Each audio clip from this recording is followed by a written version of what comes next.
Hello lovies, karibuni sana. Jina langu ni Miss Masala na siku ya leo nitaonyesha jinsi ya kukaanga kuku wa KFC. Yaani ukijifunza kutengeneza huyu kuku hautaenda tena KFC, promise you. Asanteni sana. Kama umeclick kwenye video hii na hauja subscribe, please subscribe. Kama ni returning subscriber, asante sana and let's get straight into the video. Mahitaji yetu ni kama yafuatayo. Utahitaji kuku ambao ni mapaja yako kuanzia hapa kwenye kiuno kushuka chini. Kwa hiyo nimegawanyisha mara mbili, kwa hiyo nimepata vipande vinne vya kuku. Na pia baada ya hapo utahitaji spices. Mimi nimetumia chicken masala, nimetumia mixed herbs, nimetumia white pepper, nimetumia paprika, nimetumia pia chumvi na pia nimetumia ginger and garlic paste, kitunguu saumu pamoja na tangawizi, na video huko chini unaweza kuangalia jinsi ya kutengeneza hii kitunguu saumu pamoja na tangawizi. Utamix everything. Baada ya kumix utaweka vijiko vyako vya vyakula viwili vya spices katika hii kuku wako, alafu hizo spices zitakazobakia utazitunza. Kisha utaweka kijiko kidogo cha ginger and garlic paste, alafu utachanganya vizuri. Mahitaji yote nitaweka katika description box below. Naomba muende mkaangalie hapo chini ili ujue unahitaji nini kabla ya kuanza kuandaa kuku wako. Pia wakati unamwandaa kuku ni vizuri sana ukimwandaa kwa usafi, umsafishe vizuri, maana kuku anaongoza katika kuleta magonjwa ikiwemo food poisoning na magonjwa mengine. Kwa hiyo naomba mkiwa mnaandaa kuku hakikisha unamsafisha kuku wako vizuri kabisa. Utachanganya kila kitu alafu nitafunikia. Nikishafunikia nitaacha marinate kwenye friji kwa muda wa masaa 12. Unaweza ukaweka kwa masaa 3 au unaweza kwa masaa 12, hata 24, ni wewe tu jinsi gani utakuwa na muda. Na pia unaweza ukachanganya hizo spices na ukaipika muda huo. Hapo nilikuwa nimeandaa kuku mwingine pia ambao nitaonyesha video yake baadaye jinsi ya kumpika kuku huyo. Lakini sasa hivi tunapika kuku wetu wa KFC.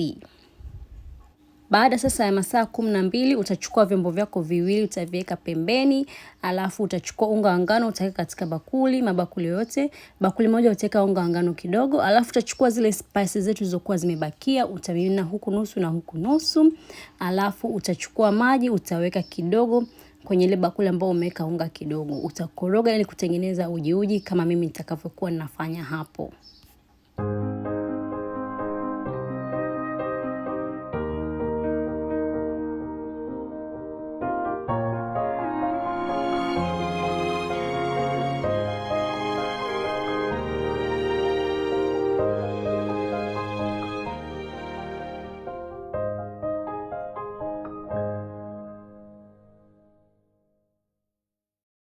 Baada ya hapo sasa utachukua kuku wako utawachanganya katika ile mixture ambayo ni ya unga wa ngano ambao umewekea maji.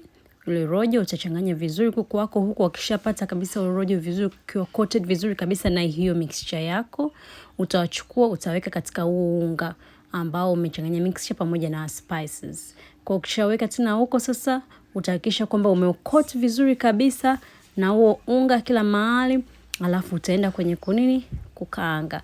Pia naomba msisahau kuweka chumvi kwenye huu unga. Nilikuwa sijaongelea hapo nyuma, lazima uweke chumvi. Kwa ukishaweka spices zako utaweka na chumvi kidogo kila mahali ili kuku wako awe na flavor.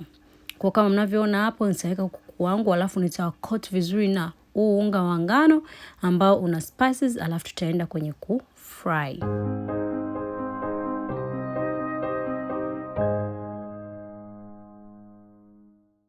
Utachukua frying pan yako, utaweka jikoni, utawasha moto, utaweka mafuta ya kutosha, utahakikisha mafuta yako yamepata moto. Alafu utaweka sasa wale kuku wako kama mimi ninavyoweka hapo.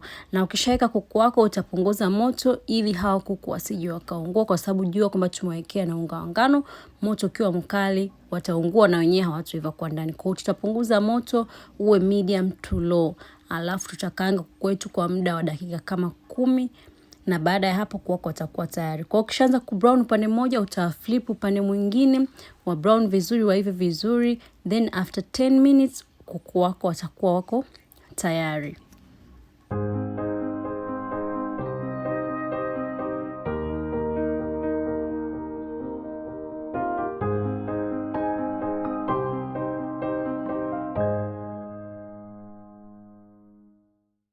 Baada ya dakika 10 utaona kuku wako watakuwa wamesha brown vizuri, watakuwa wameshaiva. Kwa hiyo utawatoa.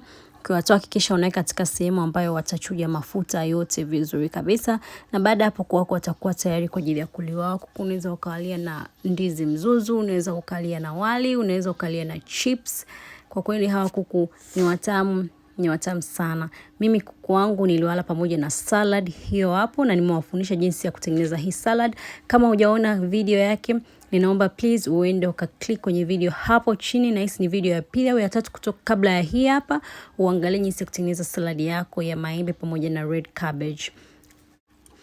Huyu kuku kwa nje ni very crunchy, lakini kwa ndani very moist. Naomba please mkajaribu hii recipe, alafu mtakuja kuniambia ilikuwaje. Pia mkajaribu hii recipe ya salad, iko huko chini. Asante sana kama umeangalia video hii mpaka hapa. Please naomba subscribe, sababu watu wengi wanaangalia video zangu hawajasubscribe. See you next time. Bye bye.